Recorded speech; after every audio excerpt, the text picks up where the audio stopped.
الحمد للہ رب العالمین والصلاة والسلام علی سید الانبیاء والمرسلین وعلی آلہ واصحابہ اجمعین اما بعد اعوذ باللہ من الشیطان الرجیم بسم اللہ الرحمن الرحیم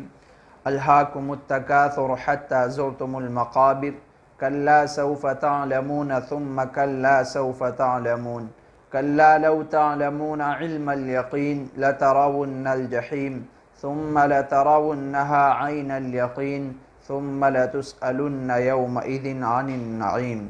صدق اللہ العظیم۔ سورہ تکاثر، اس کا ترجمہ اور اس کی تشریح پیش کریں گے انشاءاللہ تعالی۔ اولاً اس سورت کا ترجمہ سن لیتے ہیں۔ بسم اللہ الرحمن الرحیم، شروع کرتا ہوں اللہ کے نام سے جو بڑا مہربان نہایت رحم والا ہے۔ الہاکم التکاثر حتی زرتم المقابر، فخر کرنا تم کو غافل کیے رکھتا ہے،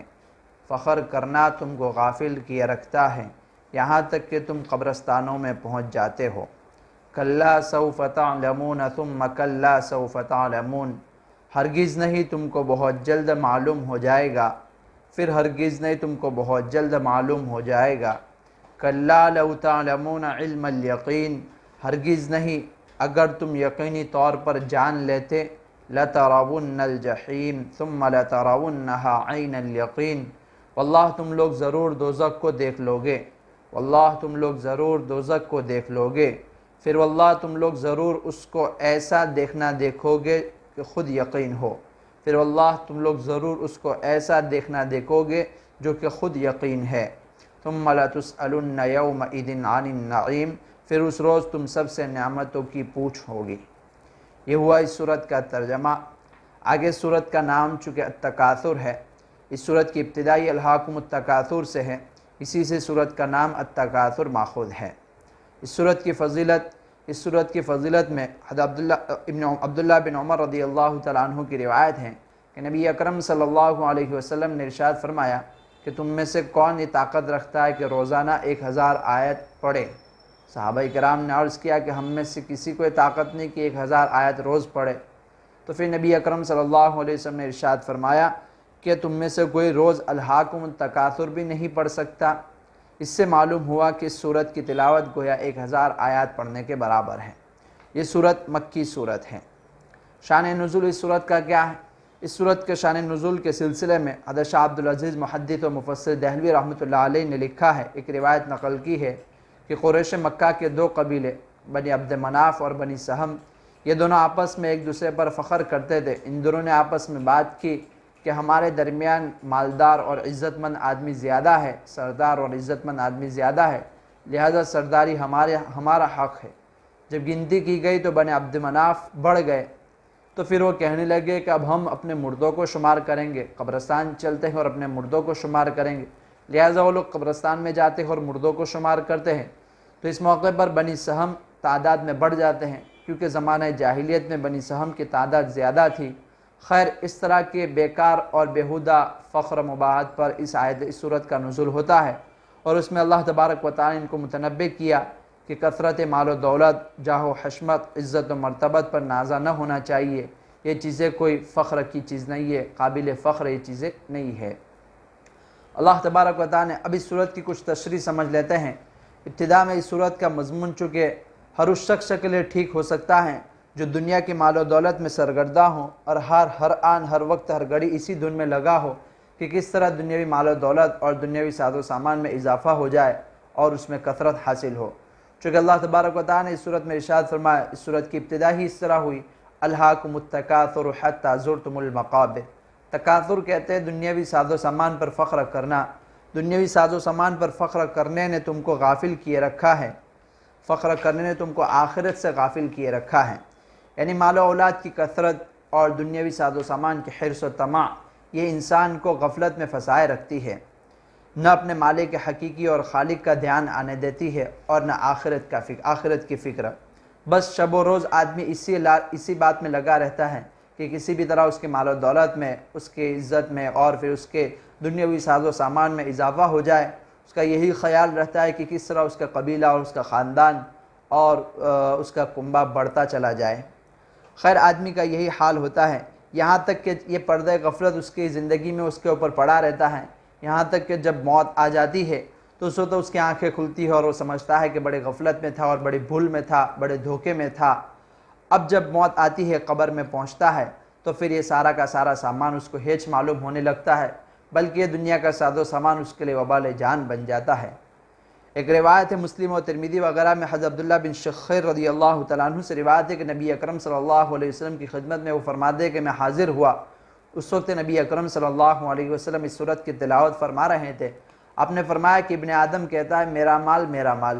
حالانکہ تیرا مال تو وہی ہے جو تو نے کھا کر ختم کیا، یا تو نے پہن کر پرانا کیا، یا جو تو نے خیرات کیا اور اس کو محفوظ کر لیا، ایک روایت میں کہ جس کا تو نے ذخیرہ کر لیا۔ یہ روایت ہے جس سے اس روایت کی روشنی سے معلوم ہوتا ہے کہ انسان دنیا کے اندر جس قدر بھی مال و دولت کمائے اور جس قدر بھی مال و دولت پر فخر حاصل کرے، اس میں اس کا کوئی حصہ نہیں۔ اس کے لیے مال و دولت وہی ہے جو اس نے آگے اپنے آخرت کے لیے صدقہ کیا ہو، خیرات کیا ہو، یا اس نے کھا کر ختم کیا یا پھر پہن کر پرانا کیا، وہی اس کا مال و دولت ہے۔ باقی سب تو اس کے مرنے کے بعد یہیں پر پڑا رہ جائے گا۔ آگے اللہ تبارک و تعالیٰ ارشاد فرماتے ہیں کَلَّا سَوْفَ تَعْلَمُونَ ثُمَّ كَلَّا سَوْفَ تَعْلَمُونَ، ہرگز نہیں تم کو بہت جلد معلوم ہو جائے گا، پھر ہرگز نہیں تم کو بہت جلد معلوم ہو جائے گا۔ یعنی ان دونوں آیت میں بار بار تاکید کرے اللہ تبارک و تعالیٰ ارشاد فرما رہے ہیں کہ دنیاوی یہ آدمی کا یہ خیال کرنا کہ دنیا کی مال و دولت اور دنیا کا ساز و سامان یہی اس کو نجات دینے والا ہے، یہ اس کا خیال غلط ہے، یہ خیال اس کا صحیح نہیں ہے۔ دنیا کی ساز و سامان اور دنیا کی چیزیں کچھ کام آنے والے نہیں۔ عنقریب مرتے ہی اور قبر میں جاتے ہی انسان کو معلوم ہو جائے گا کہ دنیاوی ساز و سامان کی کوئی حیثیت نہیں تھی، یہ تو محض چند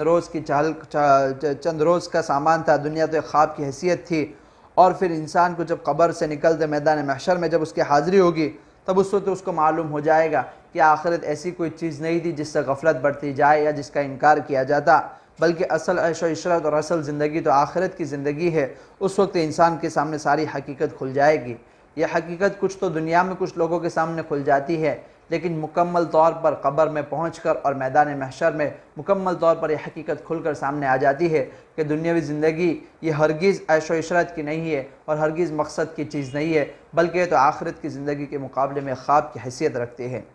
آگے اللہ تبارک و تعالیٰ فرماتے ہیں کَلَّا لَوْ تَعْلَمُونَ عِلْمَ الْيَقِينِ، اگر تم یقینی طور پر جان لیتے پھر تم کو یہ لوگوں متوجہ کیا جاتا ہے، یعنی اللہ تعالیٰ کہ اگر تم یقینی طور پر جان لیتے، ہرگز نہیں اگر تم یقینی طور پر جان لیتے، یعنی اس بات کی طرف توجہ دلائی جاتی ہے کہ دنیا کی زندگی ہرگز کوئی حقیقی زندگی نہیں ہے بلکہ تو خواب ہے۔ یعنی یقینی طور پر تمہاری توجہ کی جاتی کہ دنیا کا ساز و سامان اور دنیا کی چیزیں قابل فخر اور توجہ کے نہیں ہے، اور آخرت کی جو زندگی ہے یہ قابل غفلت اور قابل انکار نہیں ہے۔ اگر اس بات کی طرف توجہ دلائی جاتی اور تمہیں معلوم ہو جاتا تو یقینی طور پر تمہیں اس بات کا علم ہو جاتا کہ واقعات دنیا کی کوئی حیثیت نہیں ہے، یعنی دنیا آخرت کے مقابلے میں دنیا کا سب سامان ہیچ ہے، تو ہرگز فخر و غفلت میں نہ پڑتے، ہرگز تم فخر و غفلت میں نہ پڑتے۔ کلا، تم ہرگز اس فخر اور مباحات میں نہ مبتلا ہوتے اگر تم یقینی طور پر جان لیتے، یعنی تمہیں اگر اس بات کا علم ہو جاتا کہ دنیا واقعتاً دنیا کی کوئی حیثیت نہیں ہے تو تم اس طرح مال و دولت کے حصول میں اور اس طرح اس کی کثرت میں اور فخر و مباحات میں نہ پڑتے۔ آگے اللہ تبارک و تعالیٰ فرماتے ہیں کہ لَتَرَوُنَّ الْجَحِيمَ، یعنی اس غفلت و انکار کا نتیجہ دوزخ ہے، وہ تو تم کو بھگتنا ہی پڑے گا، دیکھنا پڑے گا، دوزخ میں جانا ہی پڑے گا۔ اسی کو اللہ تعالیٰ نے ارشاد فرمایا کہ لَتَرَوُنَّ الْجَحِيمَ، جب انسان جہنم کو دیکھے گا تو آخرت میں پوری طرح دیکھ کر عین الیقین حاصل ہو جائے گا۔ لَتَرَوُنَّ الْجَحِيمَ، تم ضرور جہنم کو دیکھ لو گے۔ ثُمَّ لَتَرَوُنَّهَا عَيْنَ الْيَقِينِ، پھر مکرر تاکید کے لیے کہا جاتا ہے کہ واللہ تم ضرور اس کو ایسا دیکھو گے کہ جو کہ خود یقین ہے، یعنی ایسا دیکھنا دیکھو گے جو کہ خود یقین ہے۔ جب آخرت میں میدان محشر میں انسان دیکھ لے گا آخرت کی زندگی کو اور اس وقت جہنم بھی اس کے سامنے آ جائے گی تو پھر اس کو یقین حاصل ہو جائے گا کہ دنیاوی زندگی کی کوئی حیثیت نہیں تھی۔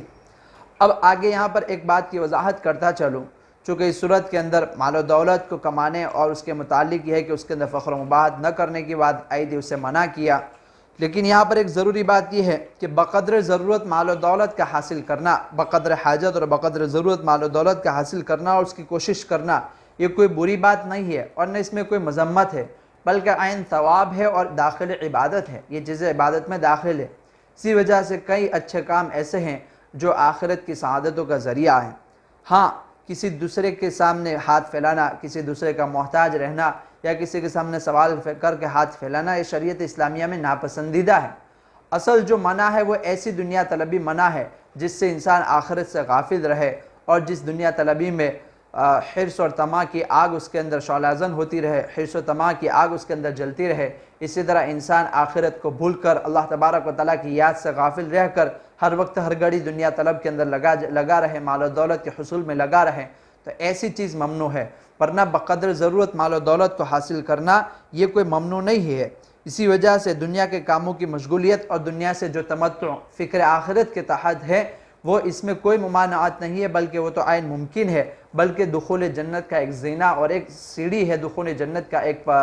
جنت کا زینہ ہے، وہ ذریعہ ہے۔ لہٰذا ذریعہ معاش اور دنیا طلبی ضرورت کے بقدر یہ کوئی بری چیز نہیں، بلکہ انسان کے لیے وہ تو عین ضروری ہے۔ چونکہ قرآن کریم میں اللہ تبارک و تعالیٰ نے ارشاد فرمایا کہ بہترین تقویٰ وہ سوال سے بچنا ہے، لہٰذا سوال سے بچنے کے لیے آدمی دنیا کمائے اور کسی کا محتاج نہ ہو، بلکہ خود اپنی ضرورت پورا کرنے کے لیے دنیا کمائے، تو یہ تو عین ممکن ہے اور اس میں ثواب ہے اور عبادت بھی ہے۔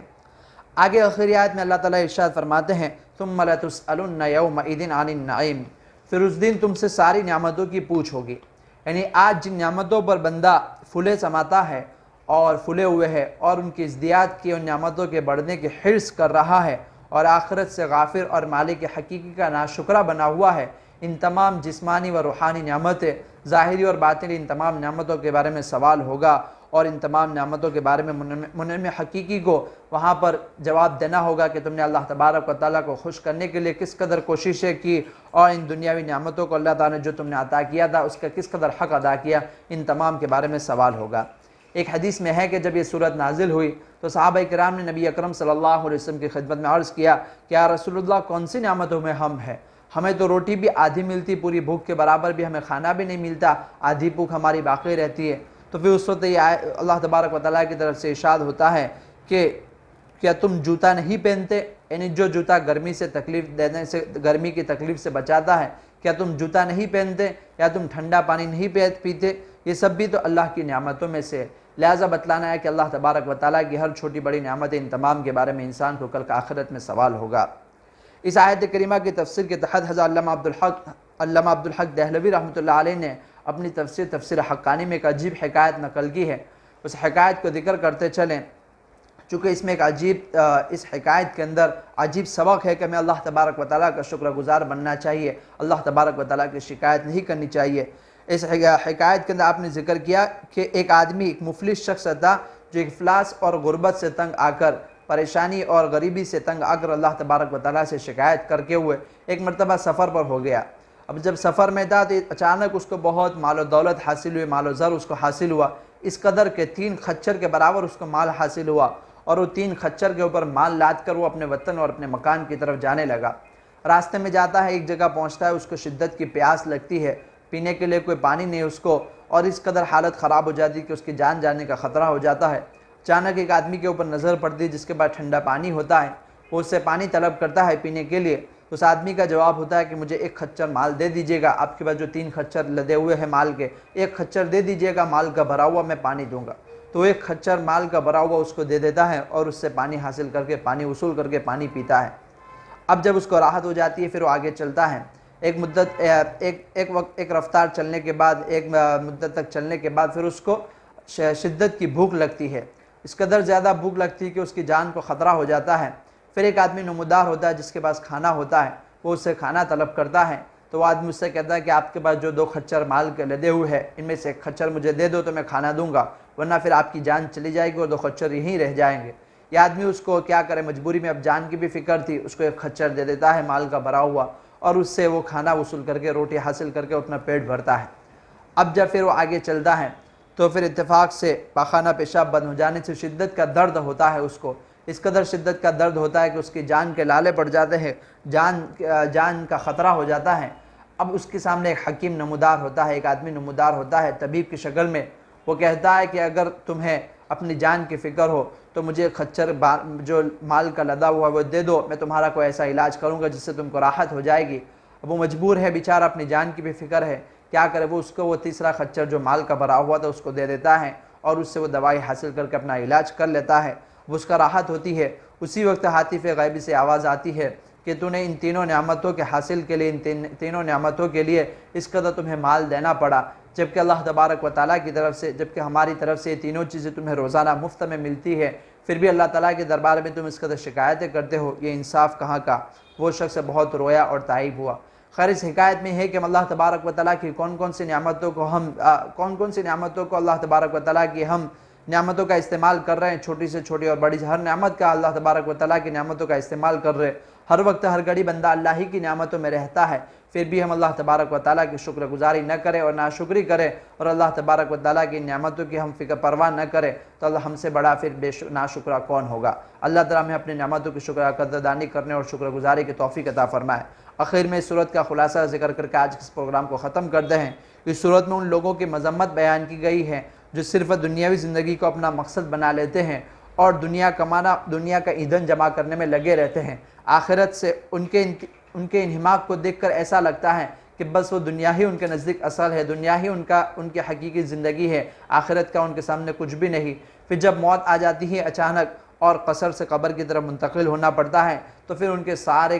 منصوبے جتنے ہوتے ہیں وہ سب دھرے کے دھرے رہ جاتے ہیں اور پھر کچھ کام نہیں آتا، کچھ باقی نہیں رہتا۔ ان لوگوں کو ڈرایا گیا کہ قیامت کے دن تمام اعمال کے بارے میں سوال ہوگا، پھر تم کو جہنم بھی دیکھنی ہوگی، جہنم کو تم ضرور دیکھو گے اور تم سے اللہ کی نعمتوں کے بارے میں سوال کیا جائے گا کہ تم نے امن، صحت، فراغت، اسی طرح مال و دولت اور علم وغیرہ اللہ تعالیٰ کی جو نعمتیں تھیں ان کا کیا حق ادا کیا اور کہاں کا استعمال کیا، کہاں استعمال کیا، ان سب چیزوں کے بارے میں تم سے سوال کیا جائے گا۔ یہ مختصر خلاصہ تھا سورہ تکاثر کا۔ اللہ تبارک و تعالی ہمیں اللہ تعالیٰ کی نعمتوں کی قدردانی کرے اور اس کی شکر گزاری کرنے کی توفیق عطا فرمائے، اور اللہ تبارک و تعالی ہمیں دنیا کی